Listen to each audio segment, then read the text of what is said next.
স্ত্রীর ভরণ পোষণ দেওয়ার মতো ন্যূনতম সক্ষমতা না থাকে, মহর পরিশোধ করার মতো ন্যূনতম সক্ষমতা যদি না থাকে, তার জন্য নবী করিম সাল্লাল্লাহু আলাইহি সাল্লামের নির্দেশনা হলো তিনি বিভিন্নভাবে নিজের যৌন আকাঙ্ক্ষাকে অবদমিত করবেন, নিয়ন্ত্রণ করবেন। তন্মধ্যে থেকে একটা পদ্ধতি হলো রোজা রাখা। এর মাধ্যমে তিনি নিজেকে নিয়ন্ত্রণ করার চেষ্টা করবেন। আর এর পাশাপাশি তিনি তো অবশ্যই উপার্জন করে করে নিজে তার স্ত্রীর ভরণ পোষণ মহরের টাকা জোগাড় করার চেষ্টা করবেন। মনে রাখবেন, বিবাহের সক্ষমতা এটা শরঈ দৃষ্টিকোণ থেকে আসার জন্য শর্ত হলো স্ত্রীর কোনোভাবে মহর দেওয়ার মতো টাকা থাকা, আর সহজ কথায় ডাল ভাত জোগাড় করার মতো টাকা থাকা। ডাল ভাত জোগাড় করার মতো টাকা বুঝেন? আমরা আজকাল অনেকে মনে করি যে বিয়ে করতে হবে মানে হলো বিরাট টাকা পয়সার মালিক হইতে হবে, অনেক টাকা পয়সা থাকতে হবে, আলিশান একটা বাড়ি করতে হবে, বড় একটা চাকরি থাকতে হবে, অনেকগুলো পয়সা ব্যাংক ব্যালেন্স থাকতে হবে, ঘরে অনেক কিছু থাকতে হবে। এগুলো আমাদের সমাজ বানিয়ে নিয়েছে। শরীয়তের দৃষ্টিকোণ হলো একজন যুবক বিবাহের উপযুক্ত, তিনি যখন প্রাপ্তবয়স্ক হবেন, তিনি যখন বালেগ হবেন, তিনি যদি ভরণ পোষণ দেওয়ার মতো মোটামুটি যেটাকে আমরা বলি ডাল ভাতদের ব্যবস্থা করার মতো ক্ষমতা যদি তার থাকে, তাহলে এই বেচারার বিয়ের সামর্থ্য আছে। এখন সমাজ বলবে না না, তোমার সামর্থ্য এখনো হয় নাই, নিজের পায়ে দাঁড়াও। এই পায়ে দাঁড়ানোর মানেটা যে কি, এটা এক এক মুরব্বীরা, এক এক বাপ মারা এক একটা বুঝেন। কারোর কাছে পায়ে দাঁড়ানো মানে হলো 50,000 টাকা বেতন চাকরি পাওয়া, কারোর কাছে পায়ে দাঁড়ানো মানে হলো বিরাট ব্যবসা প্রতিষ্ঠান করা, কারোর কাছে পায়ে দাঁড়ানো মানে হলো বিদেশ যায় সেখান থেকে টাকা পাঠায়া ঘরবাড়ি করা, এরপরে যায় শহরে জমি কিনা, তারপরে সেই জমিতে কিছু করা, আরো অনেক কিছু করা, তারপরে 30-35 পরে যখন বয়সটা বুড়ার দিকে যাইতে থাকে তখন বলে যে এখন পায়ে দাঁড়াইছে। মনে রাখবেন, বিবাহ যত কঠিন হবে ব্যভিচার তত সহজ হবে। অতএব ব্যভিচার মুক্ত সমাজ গড়তে যুবকদেরকে সময় এবং উপযুক্ত হওয়ার পর বিয়ে দেওয়ার কোনো বিকল্প নাই।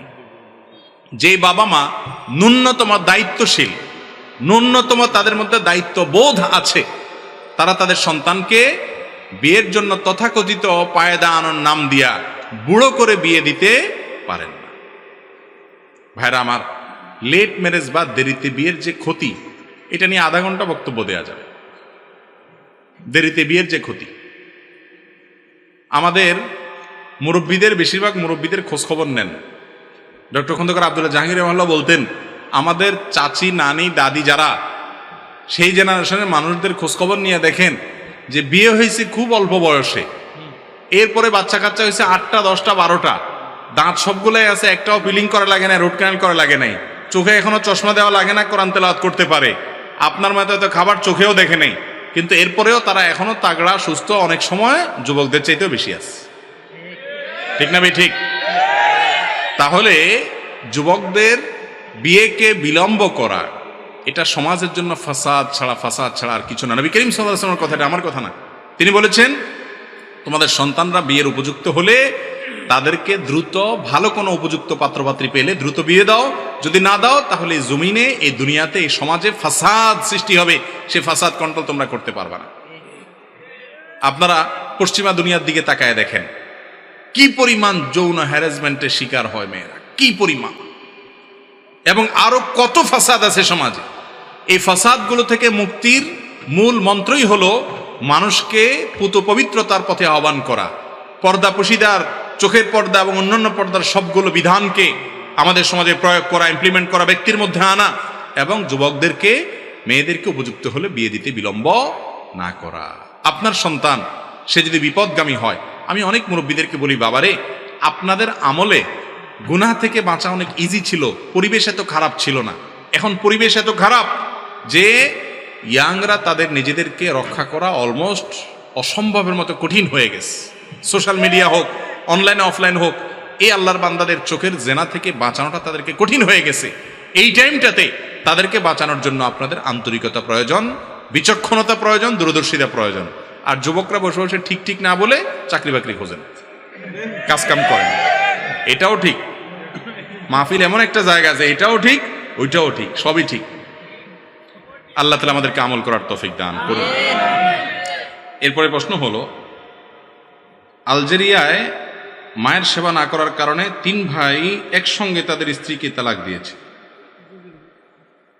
এ ব্যাপারে আপনার বক্তব্য কি? ভাই, এই বিষয়টা নিয়ে সম্ভবত নেট দুনিয়াতে বেশ আলোচনা সমালোচনা হচ্ছে যে কোন একটা আরব কান্ট্রিতে 3 ভাই, তাদের 3 জনের স্ত্রী তাদের মায়ের সেবা করতে অস্বীকৃতি জানিয়েছে যে আমরা সেবা করব না।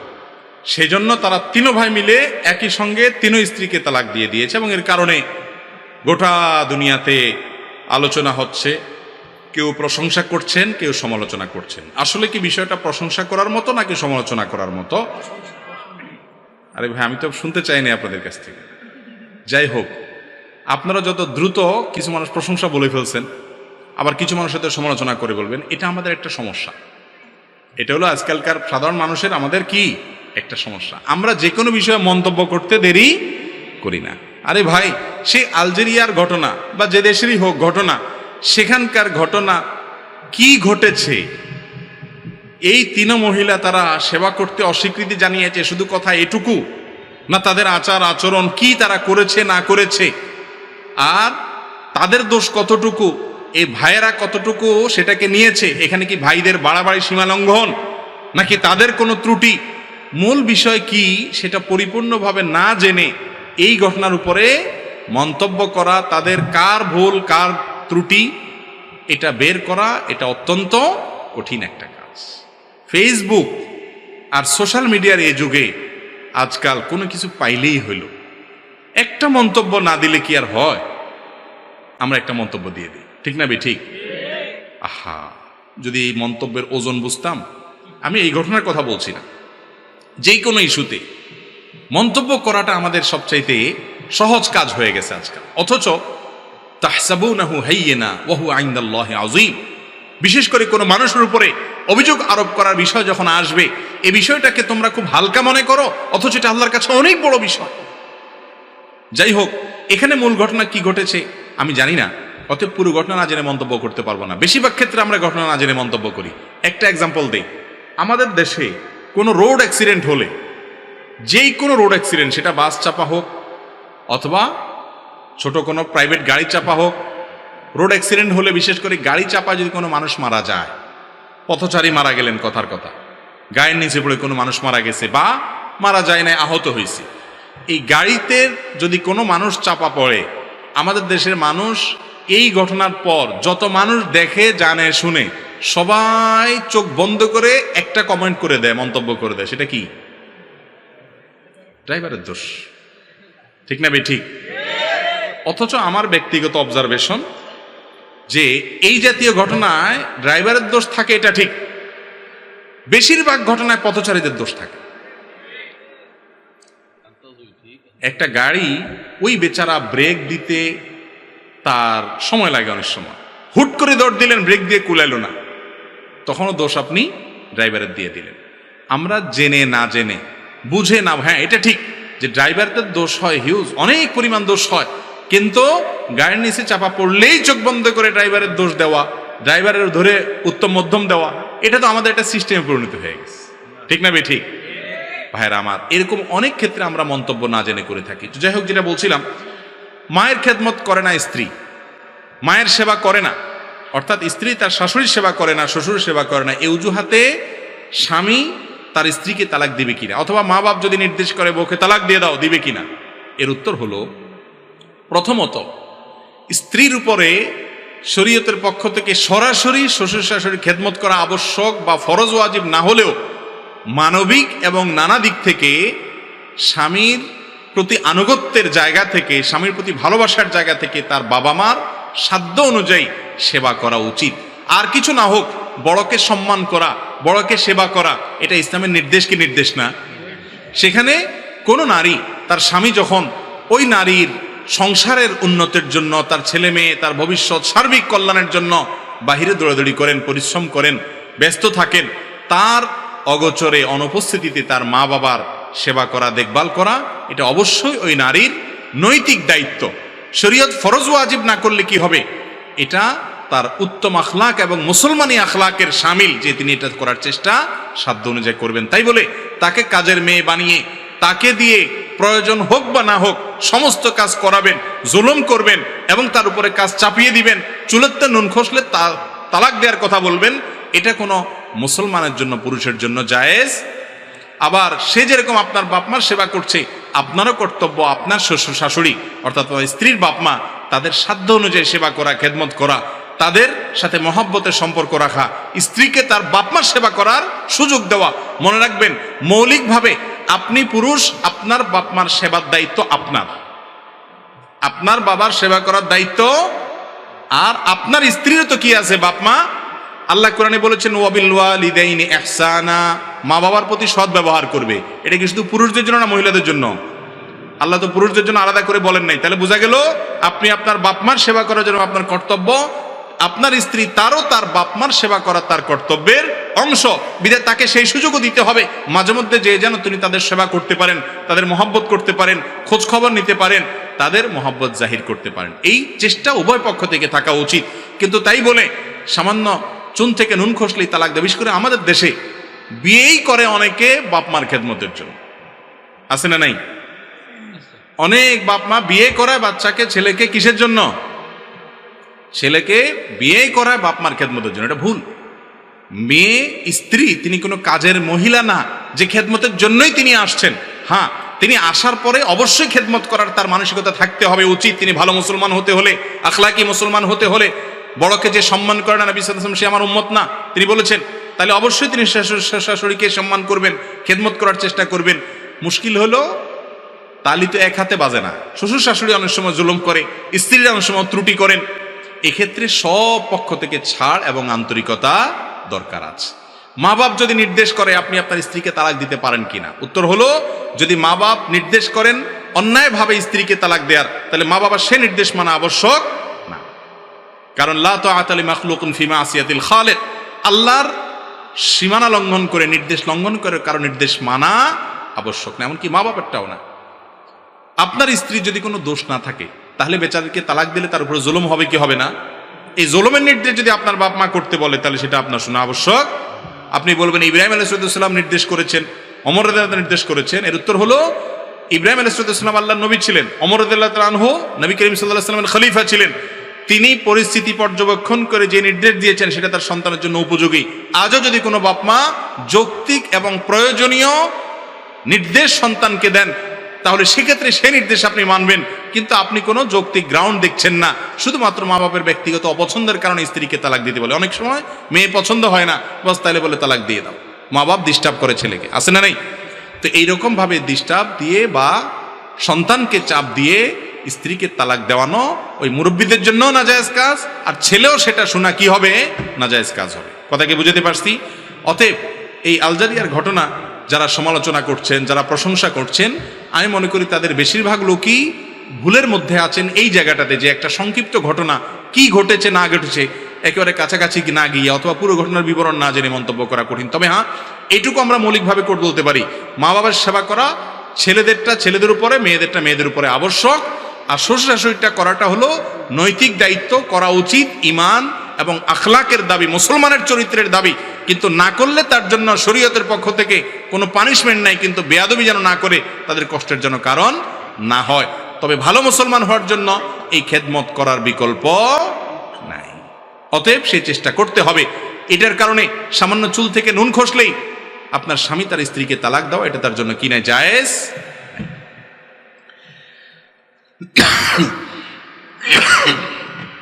এরপরে প্রশ্ন হলো, স্বামী স্ত্রীর অধিকার নিয়ে কোরআন সুন্নাহর আলোকে বলবেন। স্বামী স্ত্রীর পারস্পরিক অধিকার, এটা অনেক লম্বা চড়া করে বলার সুযোগ নেই, সংক্ষেপে বলি।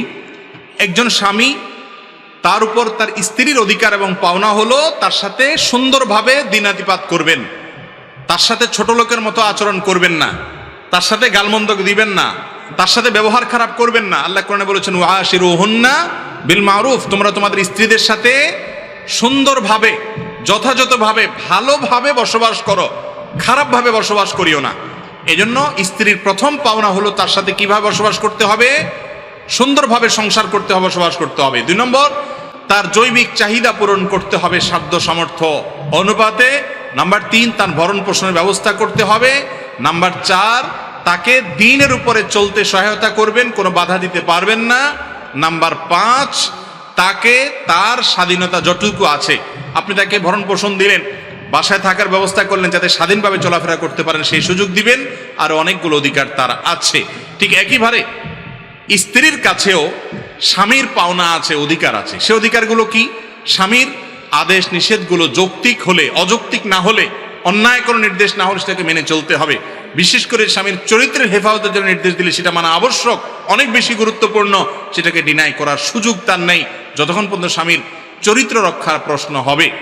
এর পাশাপাশি তিনিও স্বামীকে মহব্বত করবেন, ভালোবাসবেন, অভিভাবক হিসাবে গ্রহণ করবেন এবং শ্রদ্ধা করবেন, এবং স্বামীর অগোচরে তার সন্তান, তার সম্পদ, এগুলোকে আমানত জেনে সেগুলো হেফাজত করবেন। আর অনেক দায়িত্ব আছে। অনেক মুসল্লি নামাজ পড়ে আবার সিগারেটও খায়, এদের নামাজ কবুল হবে কিনা? বেনামাজি কি মুশরিক হয়ে যায়? অনেক লোক বলে যুবক বয়সে নামাজ রোজার কি দরকার, বড় হয়ে পড়বে, সম্পর্কে কিছু বলেন।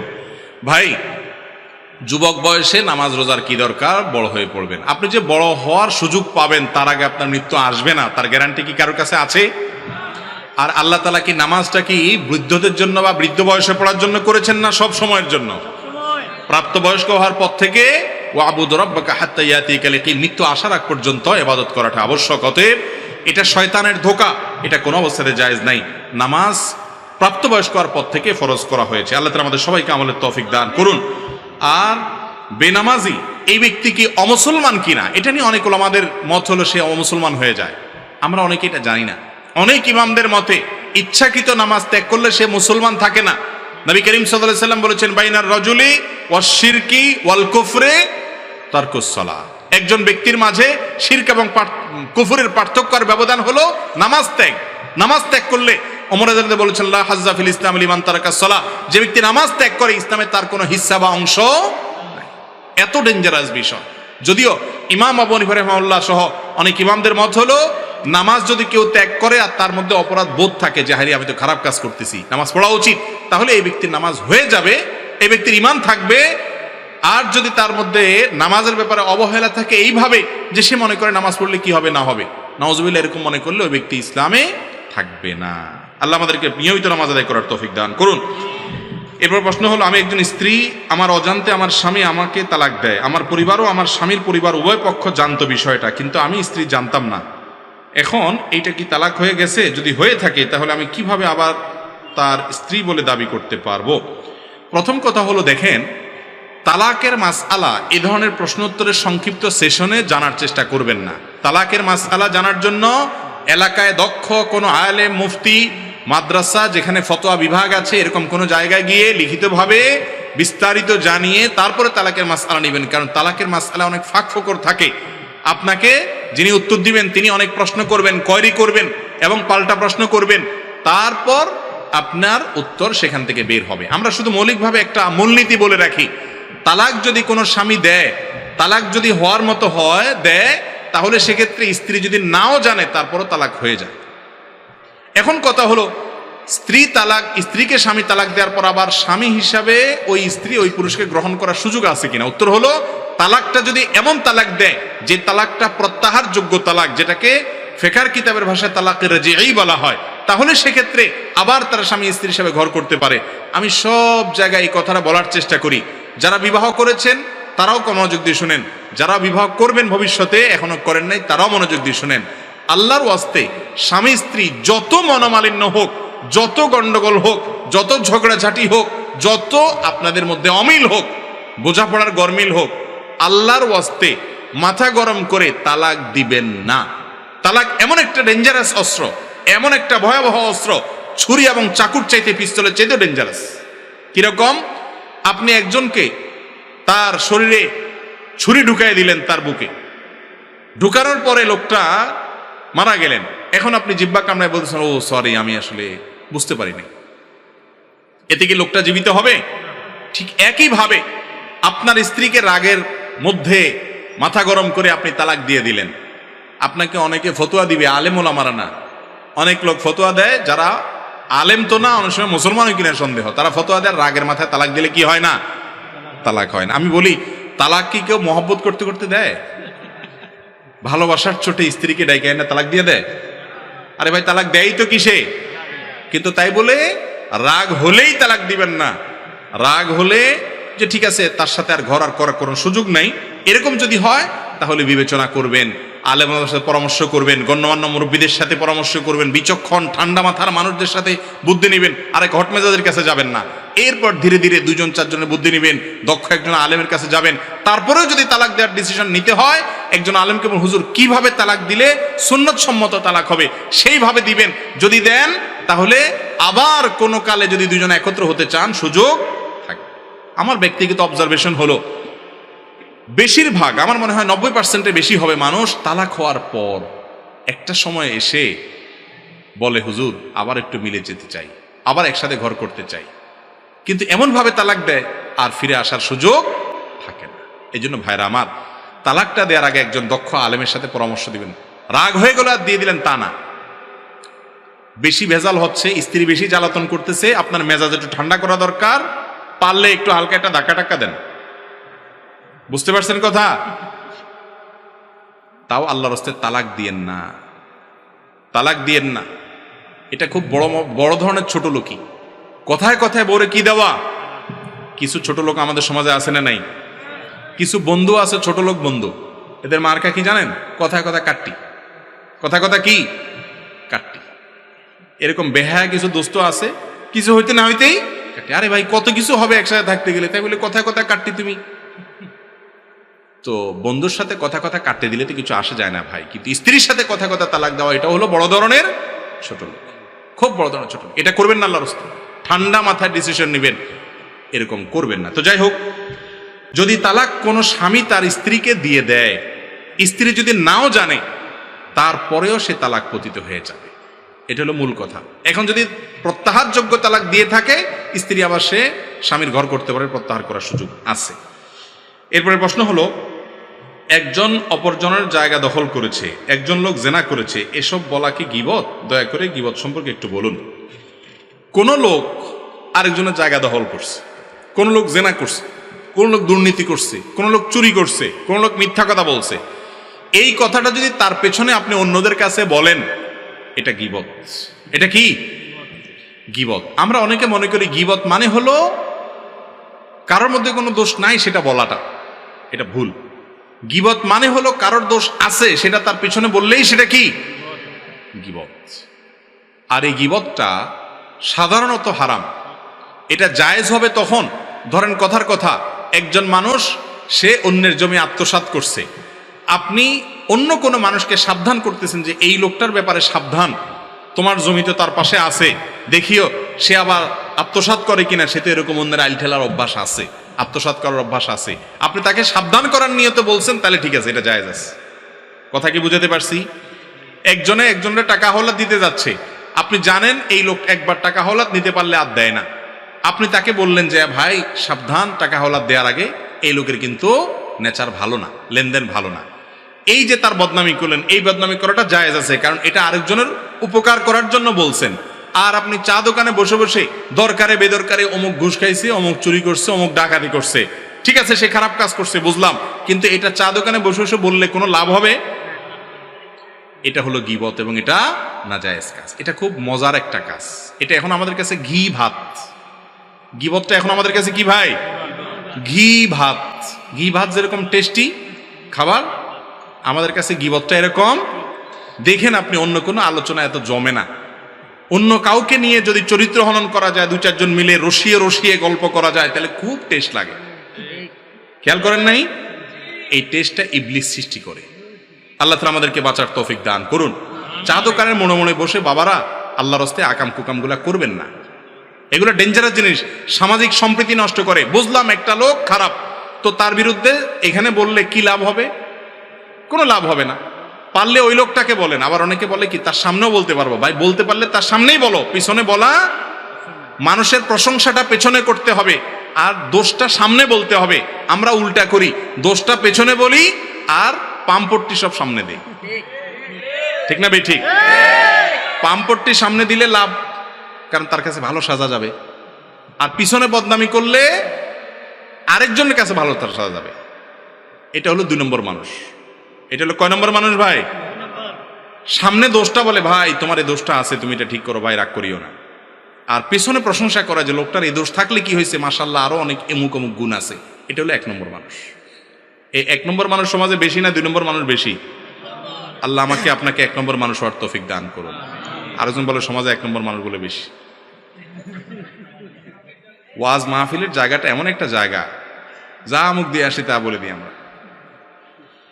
এরপরে প্রশ্ন ভাই, আজকাল দেখা যায় অনেক মুসল্লি জামাতের নামাজে রাকাত ধরার জন্য তাড়াহুড়া করে ছুটে আসে। দেখেন সহিহ মুসলিমের হাদিসে নবী করিম সাল্লাল্লাহু আলাইহি ওয়াসাল্লাম বলেছেন যে তোমরা যখন নামাজের জন্য যাবা, জামাতে নামাজ ধরার জন্য মসজিদের দিকে যাবা, ফামশু আলাইকুম বিসাকিনা, তখন এমন ভাবে হাঁটবা যে তুমি সভ্য শান্ত শিষ্টভাবে যাবা, ধীরে ধীরে যাবা, খুব রবের সাথে যাবা, ঠান্ডা মাথায় যাবা। আমরা কি করি? দৌড়াইতে থাকি। বিশেষ করে ইমাম সাহেব যদি রুকুতে যায় তো তার কোনো কথাই নেই। রুকুতে গেলে তখন কি হয়? ইঁদুর দৌড় দেই আমরা। এই ইঁদুর দৌড়টা কেন দেই? এই দৌড় দেখলে বাহ্যিকভাবে মনে হয় সুবহানাল্লাহ, আল্লাহর ইবাদতের জন্য কত পাগল পড়া লোকটা দৌড় দিছে আল্লাহর রহমতের দিকে, সুবহানাল্লাহ। আসলে এর একটা ভিন্ন দিকও হতে পারে, দিনের প্রতি কারোর আগ্রহ। বেশিরভাগ ক্ষেত্রে এই দৌড়টা হলো যে ওই রাকাতটা ধরতে না পারলে ভেজাল আবার পড়া লাগবে, এই জন্য রুকুতে ধরতে পারলে বেঁচে গেলাম। এটা অনেক মানুষের মধ্যে থাকার সম্ভাবনা আছে না নাই? অতএব এটা ভালো জিনিস না। নবী করিম সাল্লাল্লাহু আলাইহি ওয়াসাল্লাম বলেছেন, ফামা আদরাকতুম ফাসাল্লু ওয়া মা ফাতাকুম ফাতিম্মু, তুমি আস্তে আস্তে হেঁটে হেঁটে মসজিদে যাও, নামাজের দিকে যাও, এরপরে যে কয় রাকাত পড়বা সেই রাকাত পড়বা, যেগুলো ছুটে যাবে সেগুলো কাজা করবা, কিন্তু তাড়াহুড়া, ভাই তাড়াহুড়া করলে কি সমস্যা? অনেক সমস্যা হতে। একটা হলো অ্যাক্সিডেন্ট করতে পারেন, আপনি পড়ে যেতে পারেন, বিপদ হতে পারে। আরেকটা হলো তাড়াহুড়া করে গিয়ে হাঁপাইতে হাঁপাইতে নামাজে দাঁড়ালে মনোযোগ হবে না। শ্বশুর বাড়ি যাওয়ার সময় কি করুন, কিরকম যান? বিশেষ করে প্রথম প্রথম বিয়ের পর নতুন নতুন যখন যান, কেমনে যান? যেমনে আসেন না আসেন, আশেপাশে সেলুন টেলুন থাকলে যায়া আয়নাতে ভালো করে দেখা সব ফিটপাট আছে কিনা, এরপরে সাহেবের মতো আস্তে আস্তে টনটনায় যান, তাই না? তো এগুলো তো খুব ভালো বুঝেন। আজ পর্যন্ত কোনো জামাই দেখছেন শ্বশুরবাড়িতে আর দৌড়াইতে এসে হাঁপাইতে যায় হাজির হয়েছিলাম, দেখছেন কেউ? তো সেগুলো তো ভালো বুঝেন সেখানে। আচ্ছা শ্বশুরবাড়ি বাদ দেন, আপনার এমপি সাহেবের সাথে আপনি এটা সাক্ষাতের সুযোগ পাইছেন, একটা চান্স পাইছেন একজন মন্ত্রীর সাথে সাক্ষাতের, আপনি আসতে একটু দেরি হয়ে গেছে, এই জন্য দিচ্ছেন দৌড়ায় ডাইরেক্ট যায় হাঁপাইতে সালাম দিচ্ছেন। এভাবে করবেন আপনি? আগে হাঁপানি থাকলেও তো সেটা দূর করে তারপর ঢুকবেন, ঠিক না? ঠিক। তো আহকামুল হাকিমিন আল্লাহ রাব্বুল আলামিনের সামনে দাঁড়াবেন আপনি, সেখানে আপনার কত বেশি দৃঢ়স্থিরতা, সেখানে কত বেশি নম্রতা ভদ্রতার প্রকাশ হয়, সেভাবে হাঁটা উচিত। বিধায় এভাবে তাড়াহুড়া করা উচিত। আমাদের দেশে মানুষ মরার পর লাশ কাঁধে করে নেওয়ার সময় কালিমায়ে শাহাদাত পাঠ করে, এর বিধান কি? দেখুন, মৃত মানুষের লাশ কাঁধে করে নেওয়ার সময় সাহাবা একরাম রিদওয়ানুল্লাহি তাআলা আজমাইন তারা খুব গম্ভীরভাবে নীরব থাকতেন এবং চিন্তা ভাবনা করতেন যে আমাকেও এই সময় এরকম এক সময় আমাকেও এরকম কাঁধে করে নিয়ে যাওয়া হবে এবং এভাবে মানুষের জীবনের পরিসমাপ্তি হবে। তারা খুব গুরুগম্ভীরভাবে চিন্তা করতেন, ভাবতেন, ভাবনার জগতে ডুবে পড়তেন, অন্য কিছু করতেন না। লাশ কাঁধে নিয়ে যাওয়ার সময় 40 কদম 10 কদম পর আপনার অবস্থান পরিবর্তন করা, খাটের কোনা পরিবর্তন করা, কাঁধ পরিবর্তন করা, তারপরে এই জাতীয় অনেক দোয়া পড়ার কথা আছে। কোনো হাদিস থেকে এরকম কোনো দোয়ার কথা আমাদের জানা নাই, বরং সাহাবীদের ব্যাপারে যেটুকু জানতে পেরেছি তা হলো তারা এই টাইমগুলোতে খুব বেশি নীরব থাকতেন, চুপচাপ থাকতেন, কোনো শোরগোল করতেন না এবং চিন্তা ভাবনা করতেন নিজের জীবনের বাস্তবতা নিয়ে। এরপরে প্রশ্ন হলো, আমাদের দেশে অনেক মসজিদে ফজরের সালাতের পর সূরা হাশরের শেষ 3 আয়াত তেলাওয়াত করা হয়, এর ফজিলত কি? দেখুন, সূরা হাশরের শেষ 3 আয়াত সকাল এবং সন্ধ্যা পাঠ করার কথা বিভিন্ন হাদিসে আছে। সেই হাদিসগুলোর ব্যাপারে মুহাদ্দিসদের অনেকেই আপত্তি তুলেছেন, সেগুলোর সনদ এবং সূত্র বিশুদ্ধ নয়, আবার কেউ সেটাকে বিশুদ্ধ বলেছেন। কিন্তু আয়াতুল কুরসি পড়ার ব্যাপারে কোনো সন্দেহ সংশয় কারোর, সেটা সকাল সন্ধ্যা তো বটেই, এমনকি 5 ওয়াক্ত নামাজেরও পড়ে। কিন্তু দুঃখজনক যে আয়াতুল কুরসি যেটার বিশুদ্ধতা নিয়ে কোনো প্রশ্ন নাই কারোর, সেটার ব্যাপারে এমন কোনো আগ্রহ আমাদের মধ্যে নাই, অথচ সেটার আগ্রহ অনেক বেশি থাকা উচিত ছিল। তো আয়াতুল কুরসির পাশাপাশি কেউ যদি সূরা হাশরের শেষ 3 আয়াত পড়ে তাহলে সে বেদাত করছে বলা যাবে না, কারণ হাদিসে আছে এবং হাদিসের বিশুদ্ধতার সপক্ষেও অনেক মুহাদ্দিসদের যুক্তি আছে। কিন্তু আপনি যদি সনদের শক্তিশালী হওয়ার দিক বলেন, তাহলে আয়াতুল কুরসির চাইতে সন্দেহাতীতভাবে অনেক বেশি শক্তিশালী সূত্রে বিশুদ্ধভাবে প্রমাণিত আপনার সূরা হাশরের শেষ 3 আয়াতের চাইতে কোনটা? আয়াতুল কুরসি। কিন্তু আয়াতুল কুরসি পড়ার তেমন কোনো তোড়জোড় নাই, এটা আমাদের অভ্যাস গড়ে তোলা উচিত। আর ইমাম সাহেবরা সূরা হাশরের শেষ 3 আয়াত পড়ে মুসল্লিদেরকে নিয়ে পড়ায় সারা জীবন, 10 বছর 15 বছর 20 বছর ইমাম সাহেব একজন যে আরেকজন আসে, একই কাজ চলতে থাকে। আমি অনেক সময় জিজ্ঞেস করি, যদি এটা সাবেত হয় তাহলে সে সাবেত হয়তো নিজে নিজে পড়াটা ইমাম সাহেব কেন পড়াই দেন? নবী করিম সাল্লাল্লাহু আলাইহি ওয়াসাল্লাম তো সাহাবীদেরকে পড়াই দেন না, আপনি কেন পড়াই দেন? আমল তো হবে নবী সাল্লাল্লাহু আলাইহি ওয়াসাল্লামের নিয়ম অনুযায়ী। তো বলে যে শেখানোর জন্য পড়াই, তো শেখানো কয় বছর ধরে শেখান? এটা কোনো যুক্তি আছে? অতএব ইমাম সাহেবরা সুন্নাহ সম্মত বিষয়গুলো মুসল্লিদেরকে তালকিন করাবেন এবং মুখস্থ করতে উদ্বুদ্ধ করবেন, সারা জীবন মুখে মুখে ধরে ধরে একটা পড়াই দিবেন, এটা সঠিক না। আমাদের দেশে অনেক বড় বড় ওয়াজ মাহফিলে বক্তারা ঐক্য হওয়ার কথা বলে, কিন্তু বাস্তবে বড় বড় আলেমদেরকে এক হতে দেখি না। এ বিষয়ে আপনি কি বলেন? ভাই দেখেন, এ বিষয়ে আমরা এর আগে অনেকবার বলেছি, ঐক্য যদি মনে করেন যে সব হুজুর একমতে আইসা যাবে, এটা কিয়ামত পর্যন্ত সম্ভব? যতজন তত মত, মানুষের সবার মত এক হয়ে যাবে, এটা সম্ভব না, আর এটা প্রয়োজনও নেই। ডক্টর খন্দকার আব্দুল্লাহ জাহাঙ্গীর রাহিমাহুল্লাহ বলতেন, ইত্তেহাদ মাআল ইখতিলাফ, বৈচিত্র্যপূর্ণ ঐক্য, বৈচিত্র্যময় ঐক্য। তার মানে আপনার একমত হবে, আমার আর একমত হবে, তারপরেও মৌলিক বিষয় আমরা এক, সেদিক থেকে আমরা কি থাকবো? এক থাকবো। অনেক বিষয়ে মানুষের ভিন্ন মত থাকা সত্ত্বেও ঐক্যমতে আসতে পারে কি পারে না মৌলিক বিষয়ের উপরে, সেই চেষ্টাটা থাকতে হবে। আমি তো বলি যে ঐক্য সে অর্থে, যে অর্থে আপনারা মনে করেন সবাই এক কাতারে চলে আসা, ওইটা যতটা দরকার তার চেয়ে বেশি দরকার হলো পরমত সহিষ্ণুতা, অন্যকে ধৈর্য করা, অন্যকে সহ্য করার মানসিকতা থাকা। অতএব সেটা আমাদের মধ্যে আনতে হবে। আলেমরা বটে, অনুসারীরাও আমরা কম যাই না, এক হুজুরের ভক্ত আরেক হুজুরের বিরুদ্ধে লাগে, আছে না নেই? ফেসবুকে জেহাদ করে এক হুজুরের পক্ষ হইয়া আরেক হুজুরের বিরুদ্ধে। আমি তো বলি, কাউকে কটূক্তি করা, কাউকে গালমন্দ করা, কাউকে আক্রমণ করা, কাউকে বাজে ট্যাগ লাগানো, অমুকের দালাল টাল ইত্যাদি বলা, এই কাজগুলো করাটাকে যদি আপনি ইসলামের খেদমত মনে করেন, সেটা ফেসবুকে করেন বা অন্য যেখানেই করেন, যদি এই কাজগুলোকে আপনি ইসলামের খেদমত মনে করেন, তাহলে আপনার ইসলামের শিক্ষক পরিবর্তন করা উচিত। আপনি যার কাছ থেকে ইসলাম শিখেছেন ওই লোকটাকে পরিবর্তন করতে হবে, কারণ সে আপনাকে যে পথ শিখিয়েছে এটা ইসলামের পথ না, এটা মুহাম্মদ সাল্লাল্লাহু আলাইহি ওয়াসাল্লামের পথ না। আপনি সুন্দরভাবে মানুষকে নসিহা করবেন, সংশোধন করবেন, তাই বলে বাজে মন্তব্য করা যাবে না। আমি অনার্স 2য় বর্ষের একজন ছাত্রী, আমি বোরকা পরে কলেজ যাওয়ার চেষ্টা করি। প্রশ্ন হচ্ছে, পর্দা করার ক্ষেত্রে মহিলাদের মুখ ঢাকা জরুরি কিনা? জি, অবশ্যই পর্দা করার ক্ষেত্রে মহিলাদের মুখ ঢাকবেন। এটা নিয়ে অনেক উলামাদের বা অনেকের দ্বিমত আছে, কিন্তু বিশুদ্ধ মত হলো মুখ ঢাকাটা পর্দার অংশ। কারণ আল্লাহ তাআলা কোরআনে বলছেন, ওয়ালা ইউবদিনা যিনাতাহুন্না ইল্লা মা যাহারা মিনহা, মহিলারা তাদের সৌন্দর্যকে প্রকাশ করবে না। যেটা প্রকাশ থাকে এমনিতে প্রকাশ, ঢাকার পরও যেটা বাইরে থেকে দেখা যায় এটা কথা ভিন্ন, কিন্তু সৌন্দর্য প্রকাশ করবে না। আর নারী হোক আর পুরুষ হোক, সৌন্দর্যের রাজধানী হলো চেহারা, ঠিক না? ঠিক। তো চেহারাই যদি খোলা থাকে, তাহলে আল্লাহ তাআলা সৌন্দর্য ঢাকতে বলছেন, তাহলে পর্দা হলো কেমনে? কথা কি বুঝাতে পারছি? তবে হ্যাঁ, আপনার মুখ নেকাব দিয়ে না বেঁধে কেউ যদি ওড়নাকে লম্বা করে টেনে দেয়, আল্লাহ বলেছেন ইউদনিনা আলাইহিন্না মিন জালাবিবিহিন্না, মহিলারা তাদের মাথার উপরে কাপড়কে টেনে দিবে। এই টেনে দিবে কেন? মুখ ঢাকতে হবে, সেই জন্য তো টেনে দিতে বলছে। অতএব ওইটাকে টেনে নিবেন, টেনে দিয়ে নিচের দিক থেকে খোলা থাকলো, সে অর্থে মুখ খোলা রাখতে পারেন। কিন্তু আজকাল যেটা করা হয়, একেবারে টাইট করে এখানে একটা ওড়না পেঁচায় এমন ভাবে যে চেহারা আগে যদি ফুটে না উঠতো, এখন ওড়না পেঁচানোর কারণে আরো বেশি করে ফুটে।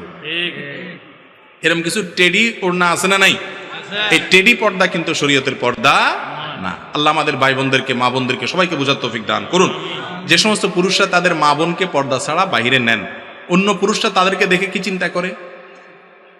আপনি অন্য মহিলাদেরকে দেখে যে চিন্তা করেন, বুঝেন নাই কথা? আপনি কি চিন্তা করেন নিজেরটা তো নিজে জানেন।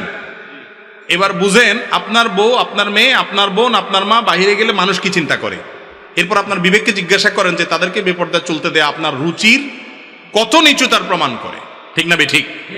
আরে মুসলিম নারীর পর্দা, এটা তার সম্ভ্রান্তের লক্ষণ, এটা তার সম্ভ্রান্ত হওয়ার লক্ষণ, এটা তার আত্মসম্মানের ব্যাপার, যে আমাকে নিয়ে যে কেউ বাজে চিন্তা করতে পারবে না। একজন মেয়েকে দেখে যদি বাজে একটা মন্তব্য কেউ করে, তার কাছে ভালো লাগবে? তো তাকে দেখে মনে মনে বাজে কল্পনা করে কি করে না? কেউ যদি বলে না আমার এরকম কিছু হয় না, তাহলে এই লোক হয় অসুস্থ না মৃত্যু? হয় তার রোগ আছে, ডাক্তার দেখাইতে হবে, আর না হইলে মিথ্যাবাদী। বিধায় পর্দার বিধান আমাদেরকে মেনে চলতে হবে। আল্লাহ বুঝার তৌফিক দান করুন। তবে হ্যাঁ, কেউ যদি কোনো জায়গাতে মুখ ঢাকতে না পারেন তো অন্তত ওড়না দিবেন, যতটুকু সম্ভব। ফাত্তাকুল্লাহ মাস্তাতা'তুম, যতটুকু সাধ্য করে আল্লাহকে ভয় করবেন এবং চেষ্টা করবেন আস্তে আস্তে মূল পর্যায়ে যাওয়া। অনেক ভাই আছে বোনের হক দিতে চায় না, এই ব্যাপারে কিছু বলেন। দেখুন, দুনিয়ার বেশিরভাগ ভাইয়েরা আল্লাহর আদালতে কিয়ামতের দিন ধরা খেয়ে যাবেন শুধুমাত্র বোনদের হকের জন্য।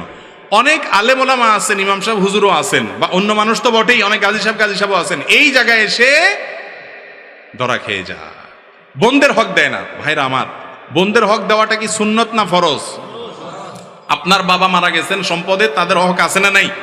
আপনার মা মারা গেছেন, সম্পদে তাদের হক আছে না নাই? আপনি যদি না দেন তাতে কি সওয়াব কম হবে না গুনাহ হবে? কিরকম গুনাহ হবে? চুরি করলে যেরকম গুনাহ হয়, ডাকাতি করলে যেরকম গুনাহ হয়, ওই রকম গুনাহ হবে, কারণ আপনি সম্পদ আত্মসাৎ করেছেন। বরং অন্যের সম্পদ চুরি ডাকাতি করা যেরকম অপরাধ, নিজের মায়ের পেটের বোন, রক্তের সম্পর্ক, আত্মীয়, তার হক নষ্ট করা তার চেয়ে ডেঞ্জারাস অপরাধ। ঠিক তো বলতেছেন? এখানে যারা মুরব্বীরা আছেন বা ভাইরা আছেন, বাপ মা মারা গেছেন, বোনকে পুরোপুরি হক বুঝাই দিচ্ছেন, এরকম কিছু মায়ের পুত বাপের পুত থাকলে হাত তোলেন তো দেখি। আল্লাহর এরকম বান্দা দেখান তো দেখি, যে হিসাব করে পুরোটা দিয়ে দিচ্ছেন সব। দু চারটা হাত উঠছে। ভাইরে, কেন বলতেছি আমি বলি, বেশিরভাগ ক্ষেত্রে আমরা মাসালা ঘুরায় গাড়ায় খেয়ে ফেলাই। বুঝতে পারছেন? বলে যে আসলে বোনদের অনেক আছে, ওদেরকে ডাকছেন, ওদেরকে ডাকেন, ডাইকে একটা সিন ক্রিয়েট করেন। সিন ক্রিয়েট করা বুঝেন? তাদেরকে ডাইকা বসায় বলতেছেন, দেখো তোমাদেরকে তো আল্লাহ অনেক দিছে, এখন দেখো তোমাদের তো পাওনা আছে শরীয়ত অনুযায়ী, এখন তোমরা তো না নিলেও পারো, তোমার তো আশাও লাগে এখানে।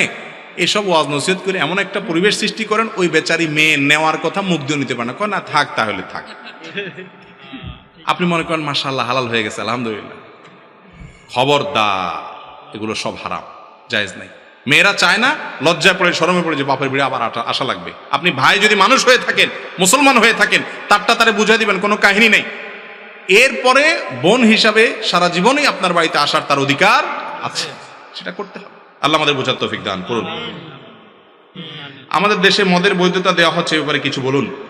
এ ব্যাপারে আমরা এর আগেও বলেছি, এখনো বলছি। দেখুন, 21 বছরের বেশি বয়স হলে যে কেউ, ঢাকা শহর তো বটেই, অন্যান্য শহরগুলোতেও লাইসেন্সধারী মদের দোকানে গিয়ে মদ পান করতে পারবে। এই আইন যেটা পাশ হতে যাচ্ছে সম্ভবত, পত্রপত্রিকা দেখেছি আমি, তো এই আইন যদি হয় তাহলে এই দেশে তরুণ সমাজ যতটুকু নষ্ট আছে, এই নষ্ট হওয়াটার ধারা আরো কয়েক গুণ বেড়ে যাবে।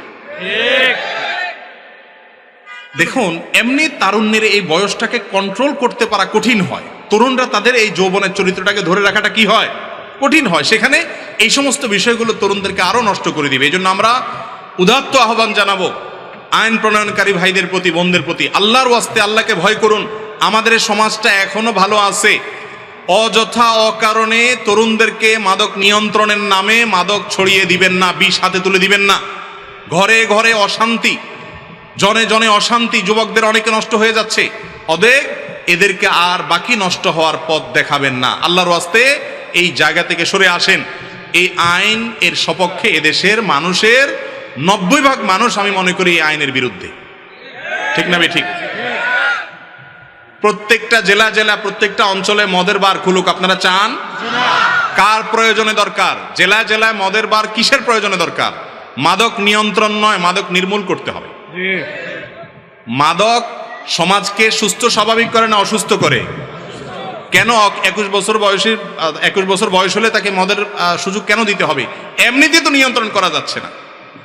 আল্লাহ তাআলা আমাদের আইন প্রণয়নকারীদের, আমাদের দায়িত্বশীলদের যেন বোধোদয় হয়, সেই তৌফিক দান করুন। এবং এই জায়গা থেকে যেন সরকার এবং সরকারের যারা নির্ধারক আছেন তারা সরে আছেন, আমরা উদাত্ত আহ্বান জানাবো। আমি মনে করি এই আহ্বানটা আমার একার না, সারা বাংলাদেশের প্রত্যন্ত অঞ্চলের প্রতিটি সুস্থ বিবেক সম্পন্ন মানুষের দাবি এটা। আল্লাহ তাআলা আমাদের সবাইকে বোঝার তৌফিক দান করুন। এরপর প্রশ্ন হলো, আমি তো টাকনুর নিচে কাপড় অহংকার বশত পড়ি না, তাহলে কি আমার গুনাহ হবে? এটা অনেকের প্রশ্ন। টাকনুর নিচে পোশাক পরা হারাম পুরুষের জন্য। কোন পোশাক? যেগুলো উপর দিক থেকে সাধারণত নিচে ঝুলে থাকে সেগুলো। মোজার কথা ভিন্ন। মহিলাদের জন্য আবার হারাম না, পুরুষদের জন্য হারাম। এখন কথা হলো, কোন কোন হাদিসে আসছে যে ব্যক্তি অহংকার বশত লুঙ্গি, পায়জামা, পাঞ্জাবি, চাদর এগুলা ঝুলায় রাখে, তার ওই পায়ের নিচের অংশ জাহান্নামে যাবে। আর নিচের অংশ জাহান্নামে গেলে বাকিটা জান্নাতে যাবে না, অর্থাৎ পুরোটাই জাহান্নামে যাবে। এখন কেউ কেউ বলে যে আমার মধ্যে তো অহংকার থাকে না, তাহলে তো তার উত্তর হলো যে অহংকার না থাকলেও যদি পড়েন তারপরেও গুনাহ হবে। এটাই বিশুদ্ধতর মত, এটাই জমহুর উলামাদের মত। কারণ কয়েকটা হাদিসে অহংকার বশত থাকার কথা আসলেও অন্যান্য হাদিসে অহংকারের কথা বলা নাই, বরং অহংকার ছাড়াই বলা আছে সর্বাবস্থায় আপনার টাকনুর নিচে কাপড় পরলে সেটা কোথায় যাবে? জাহান্নামে যাবে। অতএব এখান থেকে বেঁচে থাকা উচিত পুরুষদের। আর সম্প্রতি বোধহয় অনেক গবেষণা থেকে প্রমাণিত হয়েছে যে এটা পুরুষের পুরুষত্ব কমিয়ে দেয়। অনেকগুলো আর্টিকেল পড়েছি আমি, সংশ্লিষ্ট বোদ্ধা মহল লোকেরা আরো ভালো বলতে পারবেন। বিধায় এটা কোনো ভালো জিনিস না। একটা জিনিস দেখবেন, কোরআন হাদিসে যেটা নিষেধ করছে শয়তানটা আমাদের দিয়ে বেশি করা। মেয়েদেরকে বলা হয়েছে তাদের যত ঢেকে ঢেকে থাকবে তত ভালো, টাকনু টাকনু সহ তারা ঢেকে থাকবে, তাই না? আর পুরুষরা টাকনুর উপরে পড়বে। এখন দেখবেন পুরুষদের প্যান্ট সব কোথায়? টাকনুর নিচে। আর মেয়েদের গুলা মানে কোরআন হাদিস যা বলা আছে তার হুবহু কি করতে হবে? উল্টাটা করতে হবে। বুঝাই গেছে এই সভ্যতা, এই সংস্কৃতি বিনির্মাণের পিছনে সবচেয়ে বড় অবদান হলো ইবলিসের। ইবলিস আমাদের সমাজটাকে সেভাবে গড়ে তোলার চেষ্টা করছে। আল্লাহ তাআলা আমাদেরকে বুঝার তৌফিক দান করুন। এরপর প্রশ্ন হলো, পরের জায়গা জোর করে দখল করে খাওয়া আখিরাতে তাদের বিচার হবে কি? দেখুন, অন্যের জায়গা যদি আত্মসাৎ করে কেউ, অনেক লোক আছে নামাজ কালাম পড়ে কিন্তু জমিতে খেতে কাজ করতে গিয়ে আস্তে করে আলটা ঠেলে, আছে না নাই? অন্যের জমি যদি কেউ আত্মসাৎ করে, নবী করিম সাল্লাল্লাহু আলাইহি ওয়াসাল্লামের বিভিন্ন হাদিস থেকে জানতে পারি আমরা, 1 বিঘা জমি যদি আত্মসাৎ করে, এই নবমণ্ডল ভূমণ্ডল, সাত্তবক নবমণ্ডল ভূমণ্ডল তার গলায় ঝুলিয়ে দেওয়া হবে, তাকে ধোসাতে থাকা হবে এগুলোর নিচে। অত্যন্ত ভয়াবহ বার্তা আসছে ভাই। আল্লাহ তাআলা আমাদেরকে বুঝার তৌফিক দান করুন। জমিন যাদের জন্য আত্মসাৎ করেন, এরা কি আপনার আমার সাথে এগুলাকে কেউ আমরা নিয়ে যেতে পারবো? যাদের জন্য করছি তারা কি এগুলার দায়িত্ব নেবে কিয়ামতের দিন? ভোগ করবে যারা, তারা কেউ দায়িত্ব নেবে না, ভোগ করবেন আপনি। আপনার মতো নির্বোধ আর কে আছে? আল্লাহ তাআলা আমাদেরকে হারামের বিরুদ্ধে হালালের পথে চলার তৌফিক দান করুন। এরপরে প্রশ্ন হলো, অসহায় মানুষকে অত্যাচার করা কাদের কাজ? অসহায় মানুষকে অত্যাচার করে যারা, তারা তো জালিম, অত্যাচারকারী। আর একটা বিশেষ কথা আছে এখানে, সেটা হলো অসহায়দের উপরে যারা চড়াও হয়, আল্লাহ মাফ করুন, এটা জাহান্নামীদের মার্কা। কাদের মার্কা? নবী করিম সাল্লাল্লাহু আলাইহি ওয়াসাল্লাম বলেছেন, জান্নাতি লোকদের বৈশিষ্ট্য হলো কুল্লু দাইফিন মুতাদাইফ, যে লোকগুলো নিরীহ, দুর্বল, ভদ্র, তার উপরে সবাই চড়াও হয়, সে গায়ের জোর দেখায় না, জোর থাকলেও ভদ্র, নিচু থাকে, কথা আস্তে বলে, ভদ্রতা দেখায়, এগুলো জান্নাতি লোকের মার্কা। আর জাহান্নামী লোকের মার্কা চিনেন? উতুল্লিন জাওয়াজ, মুস্তাকবির, অহংকারী, দম্ভ ভরে চলে, মানুষকে দমায় রাখে, কাউকে পাত্তা দেয় না, মানুষ মনে করে না, হ্যাঁ, গোয়ার কিসিমের, তেড়া কিসিমের, এই স্বভাবগুলো জাহান্নামী লোকের। আল্লাহ তাআলা আমাদেরকে জান্নাতি লোকের মার্কা এবং বৈশিষ্ট্য অর্জন করার তৌফিক দান করুন। এই জন্য নিরীহ দুর্বল মানুষের উপরে চড়াও হওয়া, এটা জাহান্নামী লোকের লক্ষণ এবং খারাপ লক্ষণ। এটা যদি আপনার মধ্যে থাকে, নিজেকে ভৎসনা করেন এবং চরিত্রকে পরিবর্তন করার চেষ্টা করেন। এরপরে প্রশ্ন হলো, একজন মুমিনের জন্য কাপড় পরিধান করার নিয়ম কি? কাপড় পরিধান করার ক্ষেত্রে একটা সুন্নাহ আছে যেটা আমরা বেশিরভাগ লোক খেয়ালই করি না, সেটা হলো ডান হাত আগে দেওয়া। শার্ট বা জামা পাঞ্জাবি যেটাই পরেন, আগে কোন হাত ঢুকবে? জুতা পরার ক্ষেত্রে ডান পা। আমরা মনে করি ছোট কাজ, এটা আবার এমন কি জিনিস? ওই যে বললাম, লা তাহকিরান্না মিনাল মারুফি শাইআ, কোনো ছোট কাজ, কোনো ভালো কাজকে ছোট মনে করা যাবে।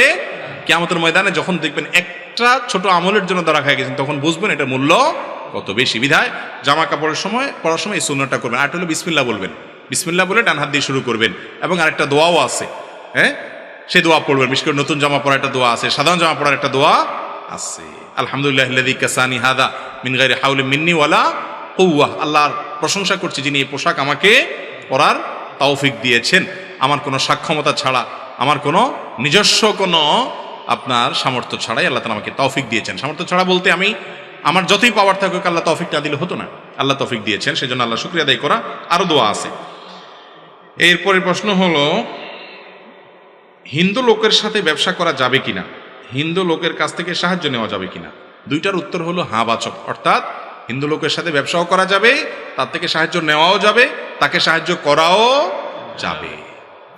আমরা অনেকে মনে করি যে এই জিনিসগুলো বোধহয় অনেক খারাপ জিনিস। না ভাই, যারা অন্যান্য ধর্মাবলম্বী তাদের সাথে আমাদের লেনদেন, কেনা বেচা, হাওলাত দেওয়া, হাওলাত নেওয়া, সদাচরণ করা, এগুলো নিষিদ্ধ তো নয়। বরং আল্লাহ বলেছেন, লা ইয়ানহাকুমুল্লাহু আনিল লাযিনা লাম ইউকাতিলুকুম ফিদ-দীন ওয়া লাম ইখরিজুকুম মিন দিয়ারিকুম আন তাবাররুহুম ওয়া তুকসিতু ইলাইহিম ইন্নাল্লাহা ইউহিব্বুল মুকসিতিন। যে সমস্ত অমুসলিমরা তোমাদেরকে দেশ থেকে বের করে দেয় নাই, তোমাদের উপরে জুলুম চাপায়া দেয় নাই, তোমাদের সাথে সহাবস্থান করছে, তোমাদের সাথে পাশাপাশি অবস্থান করছে শান্তিপূর্ণভাবে, তাদের প্রতি তোমরা সদাচরণ করতে আল্লাহ নিষেধ করেন না, বরং আল্লাহ তাআলা সদাচরণকারীকে, ন্যায়নিষ্ঠ আচরণকারীকে আল্লাহ বরং ভালোবাসেন। বিধায় আমাদের নবী করিম সাল্লাল্লাহু আলাইহি ওয়াসাল্লাম মুসলিমদের থেকে হাওলাত নিয়েছেন, সাহাবীরা তাদের সাথে লেনদেন করেছেন। বিধায় এগুলো কি না, নাজায়েজ না। নাজায়েজ যে বিষয়টি সেটা হলো আপনি অন্তরের অন্তঃস্থলে ওই ব্যক্তিকে জায়গা দেওয়া যে ব্যক্তি আপনার রবের অস্তিত্বের স্বীকৃতি দেয় না, কিন্তু এজ এ মানুষ তার সাথে সৌহার্দ্যপূর্ণ আচরণ, সুন্দর ব্যবহার এবং সকল কায়কারবার তার সাথে করার সুযোগ, কায়কার বলতে আর্থিক যে কায়কারবার, এগুলো করার সুযোগ আছে। প্রতিবেশী হিসেবে তার খোঁজ খবর নেবেন। নবী করিম সাল্লাল্লাহু আলাইহি ওয়াসাল্লামের একজন কাজের লোক ছিল, সম্ভবত ইহুদি। তিনি অসুস্থ হওয়ার পর নবী সাল্লাল্লাহু আলাইহি ওয়াসাল্লাম তাকে দেখতেও গেছে। এখন যদি কোনো ইমাম সাহেব কোনো হিন্দু ড্রাইভার রাখে কোনো হুজুরে, কি করবেন আপনারা বলেন? আমার নবী করিম সাল্লাল্লাহু আলাইহি ওয়াসাল্লাম যে ইসলাম দিয়ে গেছেন, সেখানে ভিন্ন ধর্মাবলম্বীদের সাথে সহাবস্থান, সৌহার্দ্যপূর্ণ অবস্থানের নির্দেশ আছে না নাই? আছে। আমরা সেটাকে মনে করি অনেক খারাপ কাজ, আর তার চাইতে খারাপ কাজ যেটা জিগরি দুস বানায় থাকা, সেটা করে বসে থাকি আমরা। আল্লাহ আমাদের বোঝার তৌফিক দান করুন। আমাদের